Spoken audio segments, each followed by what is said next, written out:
Waking up in the intensive care unit, I could just hear my wife Grace's voice on the phone. Bits of her conversation drifted to me, and I suddenly realized she was talking about my will. Panic mixed with disbelief as I pretended to be dead, eager to fully understand the betrayal happening right next to me. The moment my eyes fluttered open, a harsh white glare assaulted my vision. Where am I? Why do I feel so weak and powerless? I muttered under my breath. The faint squeaking of sensors and the hum of machinery around me confirmed my fears. I was in a hospital. But how did I end up here? What had happened to me? As I struggled to piece together my thoughts, a sharp pain pierced through my consciousness, forcing a groan from my lips.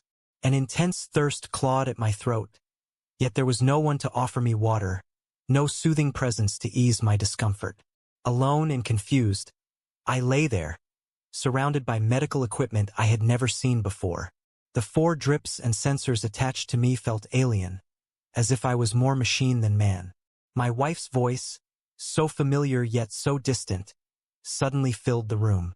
My heart raced as I strained to listen, hoping for words of concern.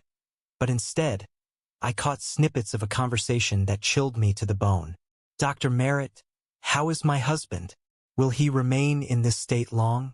Perhaps we should consider more radical measures." Grace's voice, tinged with a false sweetness, did not sit right with me. The doctor's reply was cautious yet stern. "Don't anger God. Hope for the best. Your husband's chances are slim, but you mustn't give up. And try to spend less time near him. We wouldn't want any accidental infections." Grace's syrupy tone returned as she acknowledged the doctor's advice. "Of course I understand. Thank you." The sound of her footsteps receding and the door closing marked her departure, but not before a cold exchange that left me reeling. The silence that followed was broken by the unexpected ring of a phone. It jolted me, the ringtone echoing strangely in the sterile room. With great effort, I strained to eavesdrop, despite my usual disdain for such acts. After all, under normal circumstances, I, James Williams, a successful restaurant owner, would never stoop so low. But confined to this hospital bed, I had no choice but to listen. "Hello, darling. Is that you? Your number seemed unfamiliar." "A will? Yes, I've written it. Yes, everything as I wanted." Grace spoke into the phone, her words slicing through the air with precision. The conversation that followed revealed her true intentions. She spoke of managing my restaurant, of inheriting everything once I was no longer there. As she continued, my heart pounded with a mix of fury and despair. How could she speak so callously about my condition, about my life, as if I were already gone? The term vegetable, used so casually, so cruelly, left me breathless. Lying there, unable to move or speak, I pondered over the events that led me to this grim reality. How had I ended up here? Who had saved me from the fiery car crash that I vaguely remembered? The answers seemed just out of reach, obscured by pain and betrayal. As these thoughts swirled in my mind, memories of earlier, happier times came to me. I remembered waking up early, enjoying the quiet of dawn while the city slept, the comforting routine of making breakfast, the crisp air on my terrace. Life had been simple, predictable, and fulfilling with my morning routines and my commitment to a healthy lifestyle as a vegetarian, which I never imposed on Grace. Yet here I was, grappling with a harsh new reality. As I lay there, the sound of Grace ending her call with "I love you, goodbye for now," I was left to ponder the depth of her deceit and the fragility of trust. The realization of her betrayal, confirmed by her own words, was a bitter pill to swallow, harder still to digest than any physical ailment could ever be. As I stood outside my restaurant, skillfully maneuvering a shovel to clear the snow off the steps, onlookers seemed intrigued by the sight of a well-dressed businessman handling such a mundane task. Henry, the janitor, watched me with a respectful nod. "You're quite skilled at this, James. Where did you pick up such extensive practice?" I flashed a smile, memories of my youth flooding back. "In the village, of course, at my grandfather's place on the distant outskirts. He had quite a lot of land there. I'm not much into hunting, but picking mushrooms, berries, or fishing. Always up for that. So there was a lot of snow there in the winter. You'd wake up, and it's dark in the hut, all windows covered in snow. You take a shovel and go ahead. Henry looked at me with undisguised sympathy. He knew I was a good man, someone who never offended him with word or deed, and sometimes even stood up for him, especially in front of the administrator who enjoyed bullying those weaker than him. Just then, the wind picked up, and Andrew, the restaurant administrator, shouted over the gusts. "Mr. Williams, what are you doing? The wind is so strong, and you're thinking of clearing snow? You'll catch a cold for sure. Where would we be without you then?" I turned to face Andrew, catching the deceitful and flattering tone in his voice. "Oh, come on, Andrew, it's nothing. I'm not a kid after all. Tell me, how are things at the restaurant? The suppliers didn't let us down, did they? And are all the staff at work?" At the mention of the staff, Andrew grimaced as if from a toothache. "Yes, everything's in place, except for that dishwasher. What's her name? Emma? No matter how much you scold her, she never comes to work on time." I handed the shovel back to Henry and looked disapprovingly at Andrew. "You very well know that Emma has 4 children, whom by the way she raises on her own. And I've asked you not to call her a dishwasher. Emma is a kitchen worker or a kitchen staff member. Learn to respect your subordinates. Without that, you can't build a proper workflow." The sharpness of my remark made Andrew shiver, and he glanced sneakily at Henry, who was grinning ear to ear. Ah, he heard it loud and clear. Look at him, grinning shamelessly. "Well, no matter, we'll sort it out. Let's just get rid of the boss first and then tighten the screws on everyone else." At that moment, Emma Fisher appeared from around the corner, hurrying as fast as she could to get to work, walking straight through the snow. "Oh, here comes Emma. So what's the excuse this time? Did the bus break down? Or did you come up with something more elaborate?" Andrew began, but stopped under my piercing gaze. "Sorry, Mr. Brown. The bus got turned around on the road.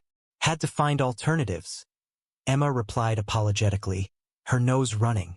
"All right, off you go and make sure everything is in order.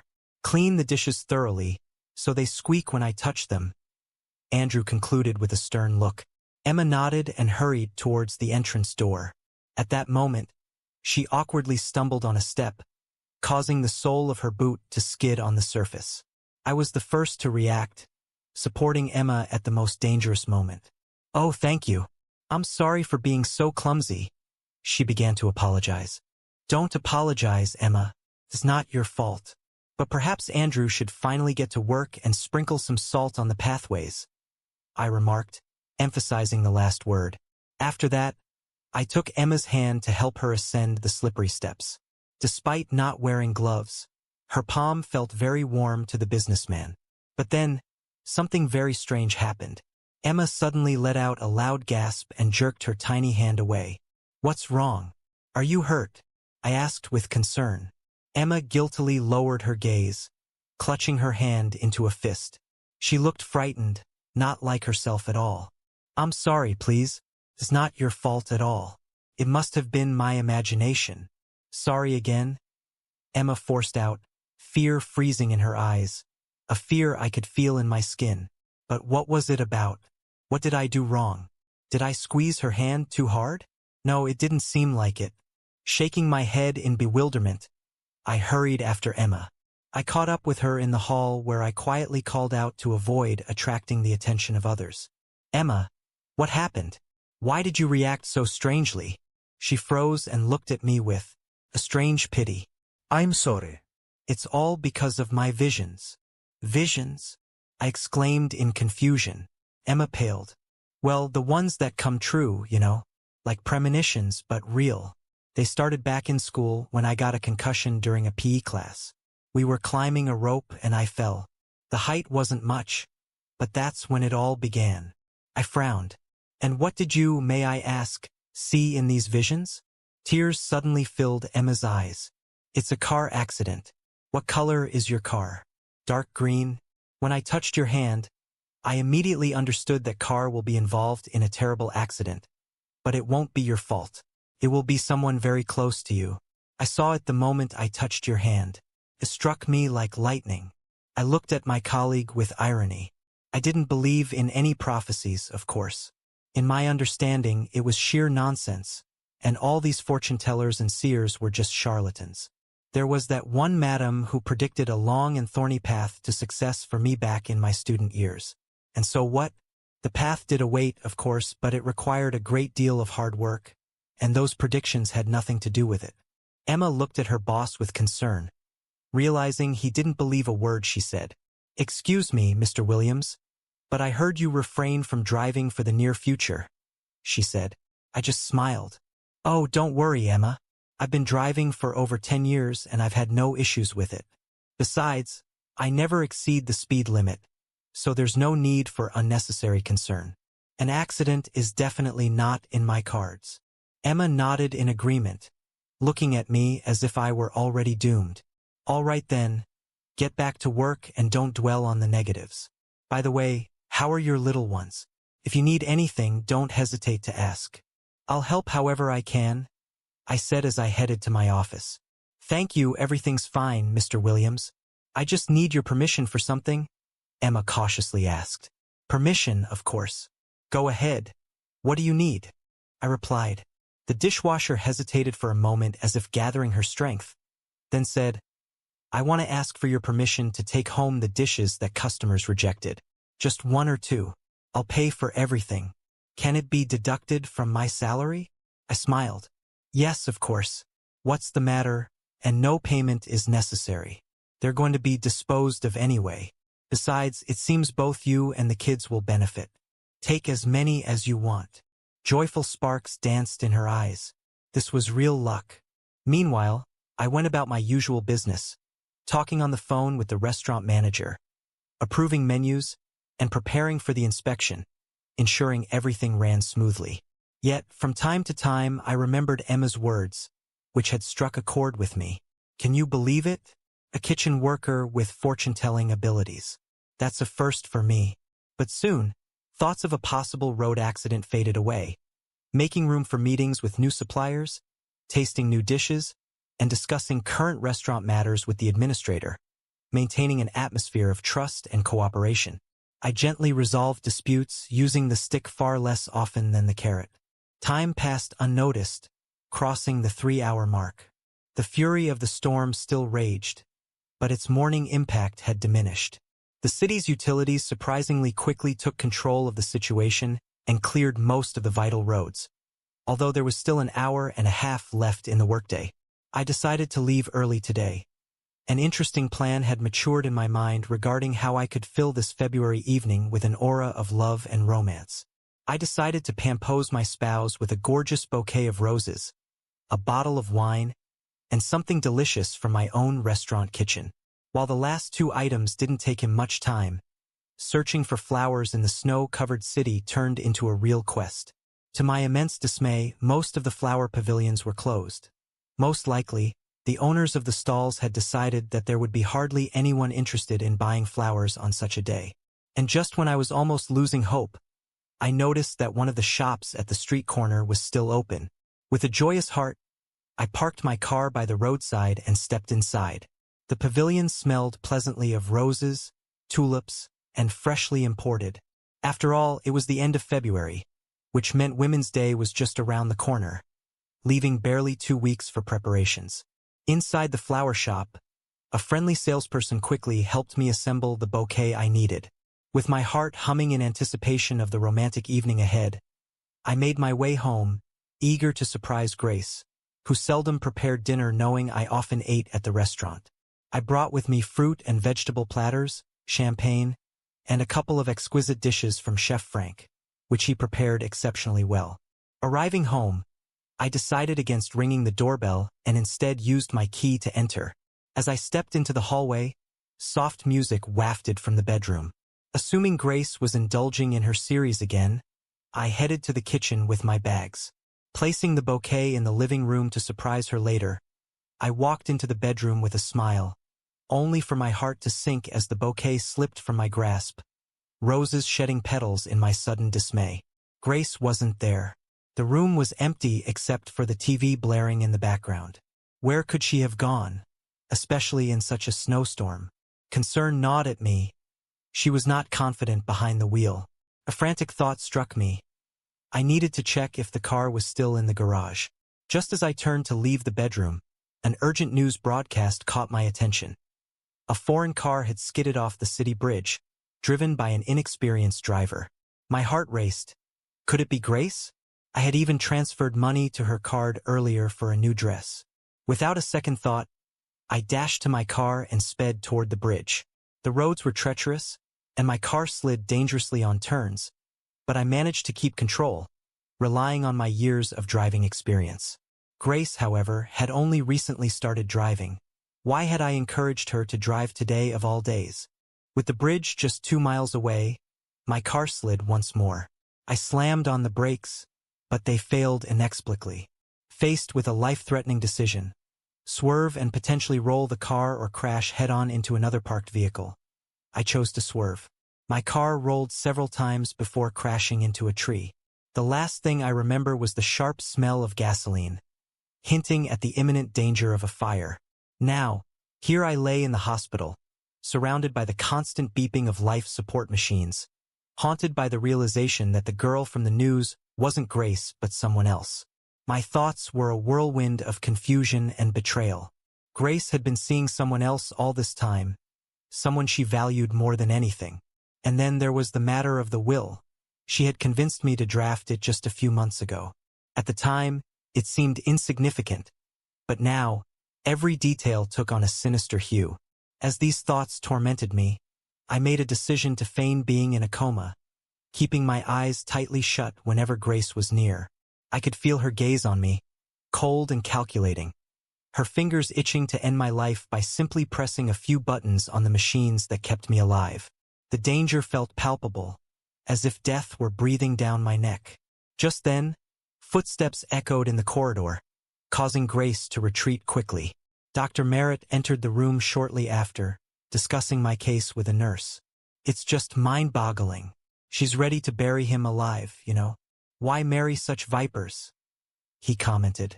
Dr. Merritt approached my bed, noting aloud that some sensors seemed to be disabled. Probably a malfunction.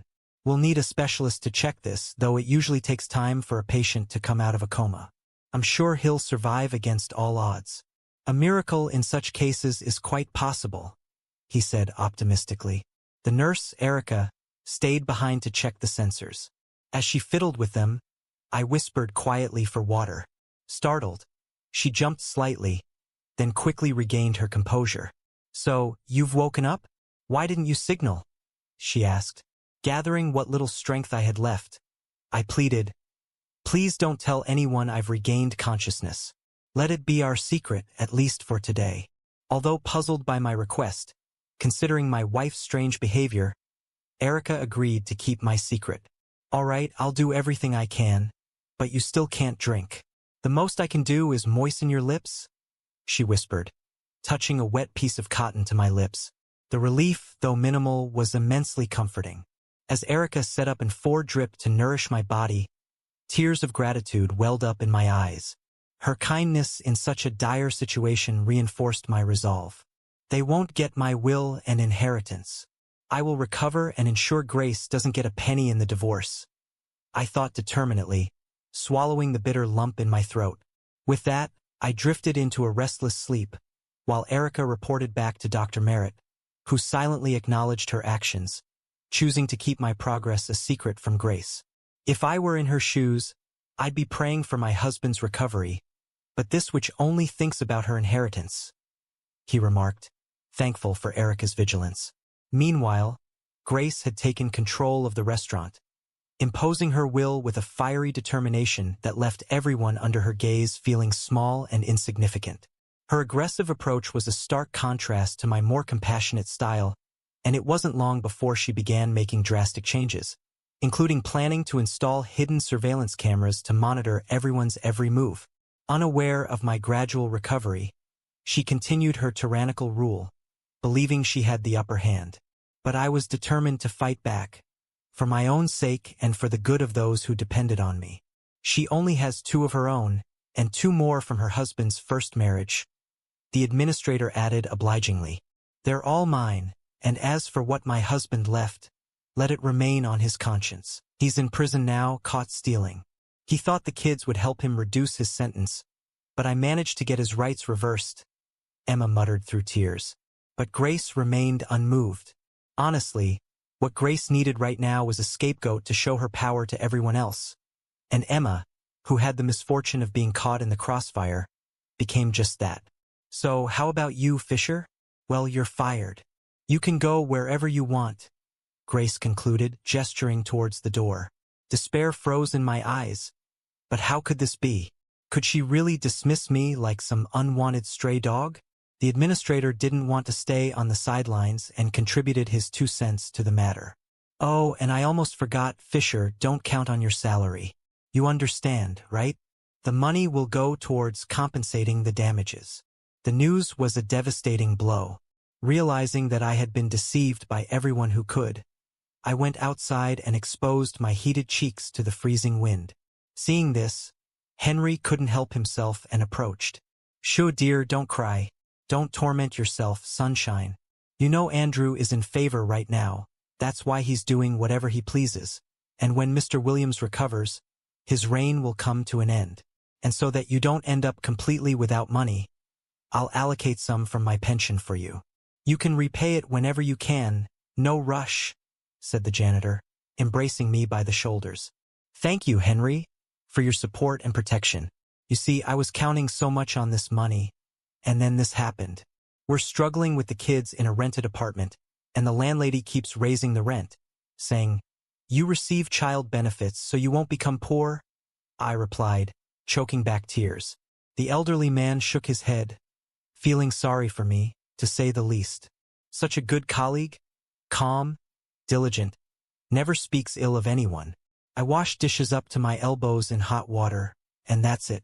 And this Andrew, the administrator, is a first-rate troublemaker."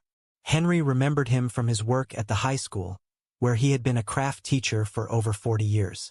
So this Andrew, when he was a student, behaved extremely insolently, humiliating those who were poorer than him or physically weaker. Henry once tried to shame Andrew, but it was all in vain, and then one dark night, the workshops for practicing crafts caught fire.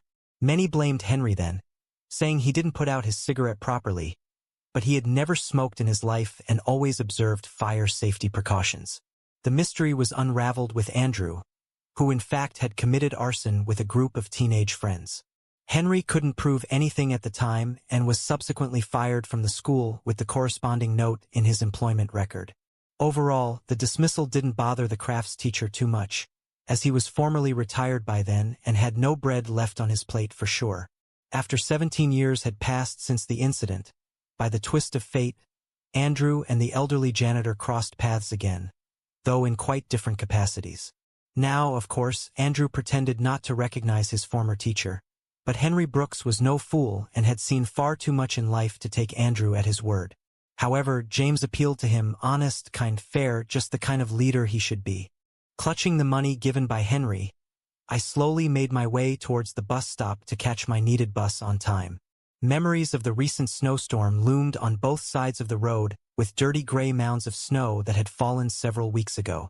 Lost in my somber thoughts, I trudged along the street when suddenly I heard a muffled murmuring. It turned out that I hadn't managed to distance myself from the restaurant by a decent margin, and thus I quickly turned around, thinking Henry was following me to say something, but there was no one behind me. A fairly brisk frost lingered, nipping at my nose and rosy cheeks. The mysterious sound repeated, and I realized it was coming from the nearest snowdrift.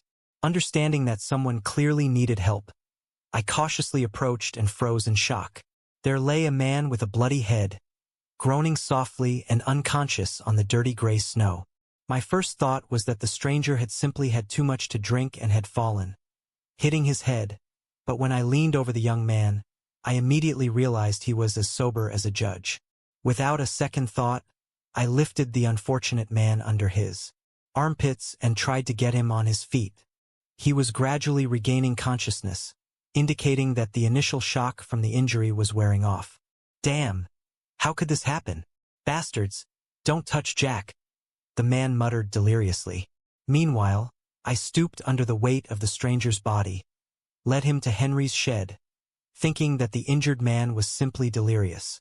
I tried to ignore his muttering and persevered towards our destination. The man I had rescued was definitely a vagabond and could have frozen to death on the streets in such bitter cold. Seeing my flushed face, Henry understood everything without words. Taking the man from the other side, he, with my help, quickly laid him on the cot which had once been a folding sofa. "Well, that's better now. Let's treat the wound on his head. He'll probably recover soon," Henry sighed in relief, taking out bandages, cotton, and antiseptic from the first aid kit. "Can you manage? Shouldn't we call an ambulance?" I asked anxiously, but the janitor just shook his head. "No, dear, there's no need. Why distract people from more important work? I wanted to be a doctor in my youth, but I failed the entrance exams, then spent a year and a half in medical school, decided to become a nurse, but even there, luck wasn't on my side, so I had to become a laborer. But I know how to provide first aid, so don't worry. The lad is tough, street smart. He'll pull through, no doubt." My face immediately lit up with a sweet smile as the wounded man opened his eyes and began to turn his head from side to side, trying to understand where he found himself. "Easy there, buddy, easy. Sudden movements aren't recommended for you right now. Just lie down and regain your senses. Do you at least remember your name?" Henry cautiously asked. The guy forced a smile. "Of course I do. Connor, that's my name. Sawyer, the last name. Got beaten up because of a dog. These rich kids wanted some fun with a victim, and they chose the dog, Jack. He's a street dog, you know. He settled near the meat pavilion, not afraid of people. So when I saw that villainy, I immediately rushed to help. I took down 2 on the snow, but the third one, the jerk, hit me on the head with something." Henry nodded sympathetically. "Yeah, that kind of thing happens. Don't worry. Stay here as long as you need. I have firewood and a little stove here. You'll be as comfortable as can be." Connor gratefully looked at me, who hadn't passed by and helped him in his difficult moment. Sneaking a glance at my watch, I sighed sadly. "Well, looks like I'll have to take a taxi now. There go my savings. I've already missed the bus." Connor sniffled with a guilty look and turned away to the wall. Then, feeling it was because of him, the vagabond said, "Forgive me for God's sake. I didn't mean for it to turn out this way. I've been having quite the adventures lately. 3 weeks ago, I pulled a rich guy out of a burning car. Maybe you heard about it? It was quite a loud incident." I paled and involuntarily looked at my palm, remembering what happened during the revelation regarding Mr. Williams' future. "We heard, Connor. That was the restaurant owner, well, the one Henry and I used to work for." Henry replied for both of us. "We don't work there anymore, at least I don't." I corrected him immediately. The guy shook his head sadly and winced from the pain. His neck was stiff, and any slightly sharp movement caused a spasm. "Easy, my friend. Don't get agitated. And for saving our friend here, you deserve a special thank you. James was a very good person and probably still is." The janitor corrected himself. "I just happened to be there. It's not really my territory, you see. Us vagabonds, we divide everything by districts, by yards. Step onto someone else's turf, and you'll quickly get your ribs cracked. But there, I saw it. An accident and a pillar of smoke rising from it. People were running around, wailing, but no one was rushing to save the man. The gas tank could have exploded at any moment." The vagabond began his story. Henry looked at his interlocutor with undisguised respect. Deep down, he had long concluded that Connor was a good man. Otherwise, would he have rushed to the defense of a stray dog? Unlikely. Connor took a deep breath and, touching the wound on his temple with his fingers, continued, "As soon as I saw that someone could burn alive, I ran straight to the car. I smashed the glass with a cobblestone and started pulling him out of the car. And all around, there was noise, chaos, people shouting that the fuel tank would soon explode. It was all true, but you can't just leave the driver. Anyway, I made it, dragged him about 10 meters away, and then it went off. You, my friend, are a true hero, to just throw yourself into the fire for our James," Henry said sorrowfully. I looked warmly at the rescued boy and caught myself thinking that all this seemed somehow not accidental. Connor saved James.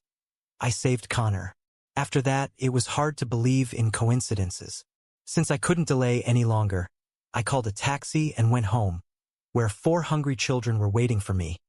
Nathan, Anna, Peter, and Emily. At the same time, lying in the hospital bed, I gradually came back to my senses. Although my strength was minimal and I could barely manage to hold a spoon or fork, Erica and Dr. Merritt had skillfully kept Grace in the dark for 5 days. She believed I was still in a coma and was planning to disconnect me from the life support to claim her inheritance. On the 5th day, I called Erica over and asked for her help with a daring plan. "I need to leave for a short while. Do you understand?" I asked the nurse. Erica looked at me incredulously. Less than a week ago, I had emerged from a coma, and now here I was, plotting an escape. "James, excuse me, but I won't take such responsibility. What if something happens to you? What should I do then, stand trial?" Erica objected. Desperation flickered in my eyes. "Well, help me be a human, will you? I'll sign any document you want about understanding the consequences and relieving the clinic of all responsibility," I pleaded. Erica hesitated, her face a portrait of conflict, yet understanding the urgency, especially given Grace's ruthlessness. "Fine, I agree, but only if we go together, okay? It'll be calmer for both of us." Just in the evening, a couple of hours before lights out, she proposed, and I nodded in agreement. "Okay, Erica, but let's keep this between us. Not even Dr. Merritt should know so that no one else knows," I insisted with a hopeful look. Erica nodded and began preparing for our covert departure. She gathered necessary medicines and even borrowed a walking stick from the clinic. Meanwhile, I lay back, gathering strength and contemplating the past events, my thoughts inevitably turning to Emma. God, she was right all along, I thought, tears welling up as I realized the weight of my previous skepticism. Later that evening, Erica returned with a set of clothes. "Here, get dressed. These are my ex-husband's things. He never bothered to take them. I think they'll fit you," she said with a smile. I dressed as swiftly as my body allowed, staggering under the weight of my injuries. Every few steps required a pause as I caught my breath, but Erica was there, understanding and patient, supporting me every step of the way. She had even arranged for a private driver who drove cautiously and asked no questions. Arriving at my home, anxiety surged within me. The familiar drumbeat of my heartbeat echoed in my ears as I approached the front door, keys in hand. Inserting the key into the lock, I found it didn't fit. Grace had changed the locks. She adapted to the new reality quickly. "I must say," I muttered, resigning myself to ring the doorbell instead. The door opened shortly after, revealing not Grace, but her lover, clad in my own bathrobe, a gift from my late mother.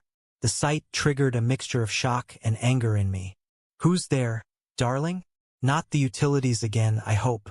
I've paid everything in advance for a month, so we could relax at the resort."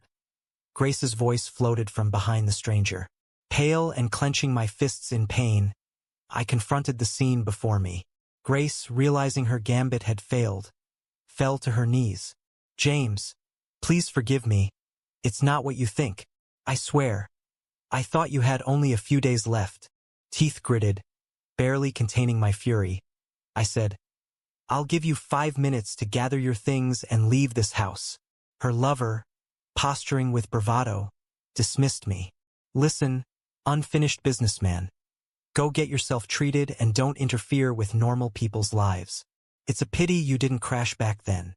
I gripped my cane, my anger boiling over. "You won't have to wait, you bastard. You thought you buried me alive, but I survived against all odds, and I'm certain that the accident was staged. I'll make sure to uncover the truth." As I declared my intentions, the confidence of Grace's lover faltered, and he retreated into the house to change. The facade of a happy relationship with Grace crumbled as quickly as it had been constructed. I proceeded to sever Grace's access to their shared resources, blocking all her cards and accounts. Years ago, I had elevated Grace from provincial obscurity, shaping her into a semblance of a businesswoman, but no more. After such a betrayal, I was determined to see justice served. I contacted an investigator to reopen the fraud case Grace had allegedly not committed. In a final attempt to salvage her scheme, Grace lunged at me with a vase, but Erica intercepted her swiftly. The arrival of the police sealed their fate. I watched as Grace was handcuffed and led away, a mix of relief and exhaustion overwhelming me. Supported by Erica, I did not collapse but sank gently to the ground. As I recovered, surrounded not by plots and betrayal, but by genuine friends like Henry, Emma, and Connor, I considered a new future. Emma, having proved her loyalty and hard work, was offered a promotion. I openly expressed my feelings to Erica, eliciting joy and a burst of applause from our small, supportive crowd. Yes, I agree, but please, in the future, stay away from hospitals, Erica responded, her eyes glistening with tears. With laughter and plans for a future filled with love and integrity, I finally felt at peace, ready to turn a new